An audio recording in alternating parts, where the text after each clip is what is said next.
আসসালামু আলাইকুম রহমতুল্লাহি ওয়াবারাকাতু। বিভিন্ন হাদিসে ইবাদত কবুল হওয়ার কিছু বিশেষ সময়ের কথা উল্লেখ করা হয়েছে। এর মধ্যে কোন কোন সময় ইবাদত আল্লাহর কাছে অধিক গ্রহণযোগ্য, আজ আমরা সেই বিষয়ে জানব। 1. তাহাজ্জুদ বা রাতের শেষ অংশে। নবী করিম সাল্লাল্লাহু আলাইহি ওয়াসাল্লাম বলেন, প্রতি রাতের শেষ তৃতীয় অংশে আল্লাহ দুনিয়ার আকাশে অবতরণ করেন এবং বলেন, কে আছে আমাকে ডাকবে, আমি তার ডাকে সাড়া দেব। বুখারী মুসলিম।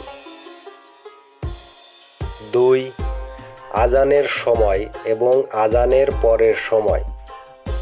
নবী করিম সাল্লাল্লাহু আলাইহি ওয়াসাল্লাম বলেন, আজান ও ইকামতের মাঝে করা দোয়া প্রত্যাখ্যান হয় না। আবু দাউদ, তিরমিজি। 3. সিজদার সময়। সিজদা হলো বান্দার আল্লাহর সবচেয়ে নিকটবর্তী অবস্থা। নবী করিম সাল্লাল্লাহু আলাইহি ওয়াসাল্লাম বলেন, তোমরা সিজদায় অধিক দোয়া করো। মুসলিম। 4. জুমার দিনের একটি বিশেষ মুহূর্ত।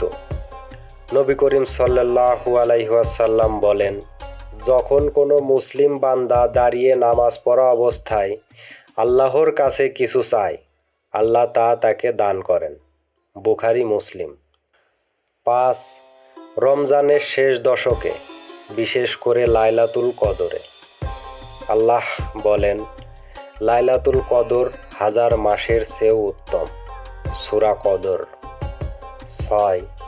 রোজা অবস্থায় ইফতারের সময়। রাসূলুল্লাহ সাল্লাল্লাহু আলাইহি ওয়াসাল্লাম বলেন, রোজাদারের দোয়া প্রত্যাখ্যান করা হয় না। তিরমিজি। 7. বৃষ্টির সময়। বৃষ্টির সময় আল্লাহর রহমত বর্ষিত হয় এবং দোয়া কবুল হয়। আবু দাউদ।